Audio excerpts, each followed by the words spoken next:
minta duitnya ke kita, dipakai foya-foya bersama orang ketiga. Dan setelah dia mencapai semua tujuannya, kuliahnya beres, dia mencampakkan kita. Bismillahirrahmanirrahim. Assalamualaikum warahmatullahi wabarakatuh.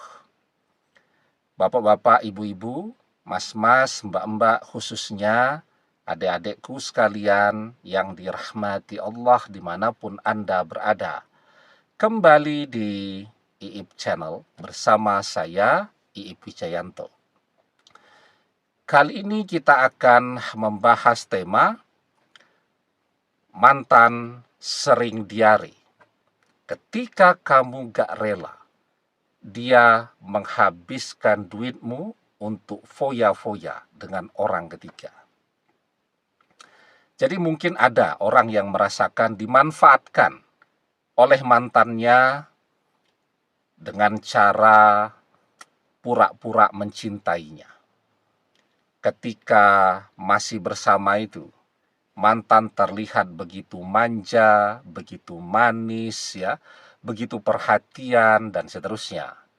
Tentu dia berakting sebagus mungkin karena ada maunya kan. Ya, dikit-dikit pokoknya minta duit. Apalagi saat minta duit itu terlihat begitu menggetarkan hati.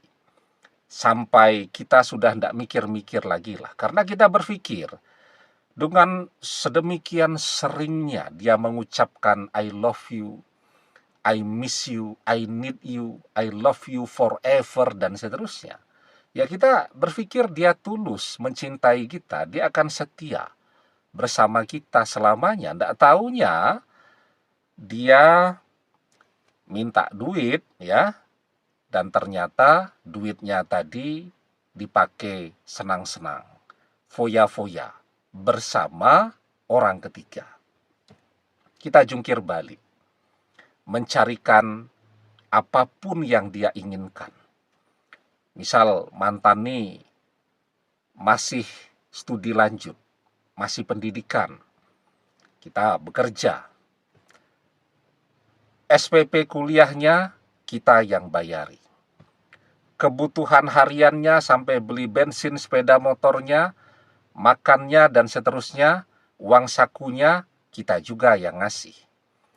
Jadi kiriman dari orang tuanya itu utuh, ya. Semuanya kita yang jadi sponsor untuk dia. Bahkan tidak cuman sampai di situ, ya. Dia mau kemanapun, kita selalu standby, siap untuk antar jemput. Dia tidak keluar biaya sepeser pun. Kendaraan kita, servis kendaraan, kita juga yang keluar duit. Kalau dia jauh-jauh kan biasanya orang balik servis kendaraan kan. Kemudian dia juga tidak bayar driver karena kita yang menyetirkan.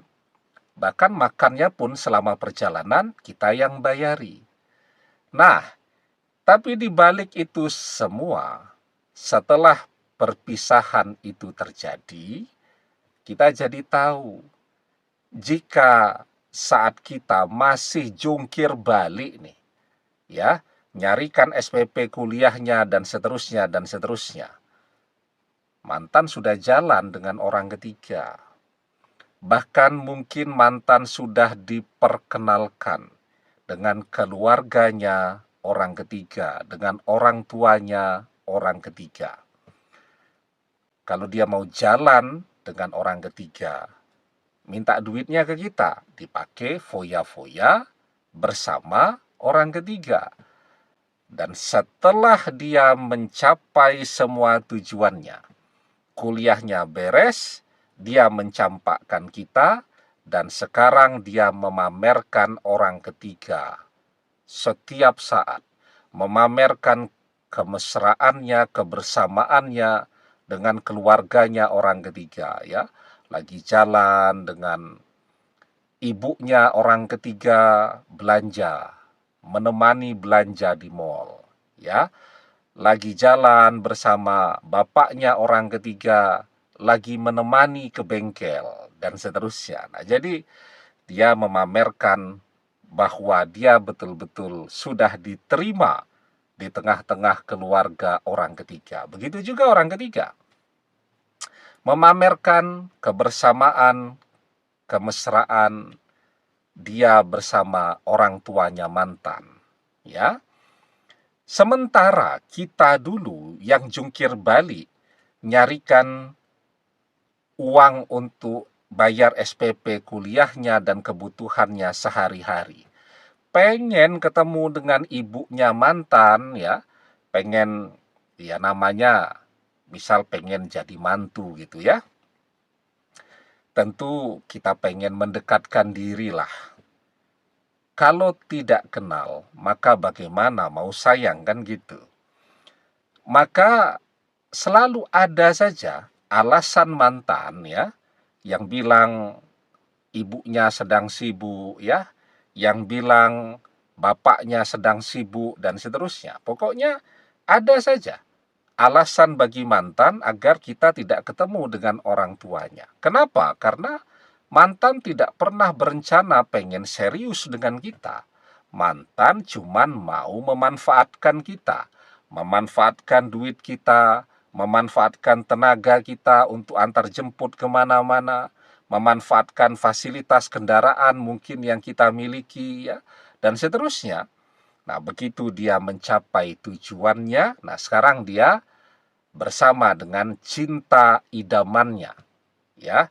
Beres kuliahnya, dia mencampakkan kita dan melupakan kita.